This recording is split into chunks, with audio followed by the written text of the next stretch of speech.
Well, canola in Oklahoma right now is I think the word for it is we're cautiously optimistic. When you look around the state with the canola acres that we actually have out in the state right now, we're in a lot better shape than we were last year. The plants are smaller, they're more compact, they're closer to the ground, they're a lot less further along, which is a good thing. And we're in a situation to where we do believe that they've had that period of winterizing before we went into these really cold conditions. The one concern we're at right now is it's dry. And so it being dry right now is not a concern, but we're going to need, before we get into those 60s, 70s, and 80-degree days that we know are coming, we're going to need at least a rain shower or two. You got smaller canola here that's only about 4 to 6 leaf canola. You might see a bulk majority of your leaves have some damage to it, but once again, we've gone down through here and we've looked at some of these canola and split them apart, and that growth point's still active. It's still growing. It's still in good shape. So as far as this is concerned, they can go out and look at that growth point. The bigger thing that we're worried about right now is it's been termed the crud. But it's that stalk split. Because we did go through a pretty rapid cooling this last time. When we go through a warming and rapid cooling, sometimes the stalk can split on us.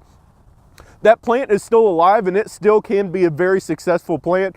We just have bigger issues with potential disease such as blackleg, maybe some insect infestations, and lodging on down the line. However, the plant's still alive and we're still looking in pretty good shape around the state. As long as we get a rain or two before we start actively growing again, we'll be in really good shape going into reproductive growth.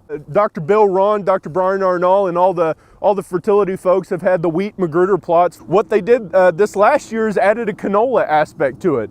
Going to be within a crop rotation, so we're going to see those same things we're getting from the wheat and the magruders into something in the canola. So looking at inputs, how those inputs actually impact the canola growth, early season, winter survival, and on down the line when we get into yield. We see some decent looking canola here where we put some inputs in, where the check where we didn't have any P and K with it, it's dead. It's already been winter killed. So we're going to get a lot of good information about fall input management on canola in this year and the future years here at the Magruder plots. We have a grain sorghum producers meeting in cooperation with the Oklahoma Sorghum Growers Commission. That's going to be the 12th in ENID, but it's going to be everything on everything they need to know about sorghum. Canola College is going to be the 19th of January. Once again, it's going to be in ENID, same place we've had it the last couple years.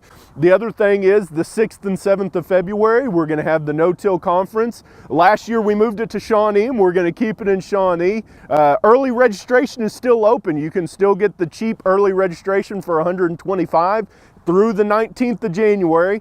Dr. Chad Gotze is going to be back in the state, going to give a nice keynote address, as well as some of the innovators of no-till in Oklahoma, getting a nice producers panel and seeing where they are in their no-till system.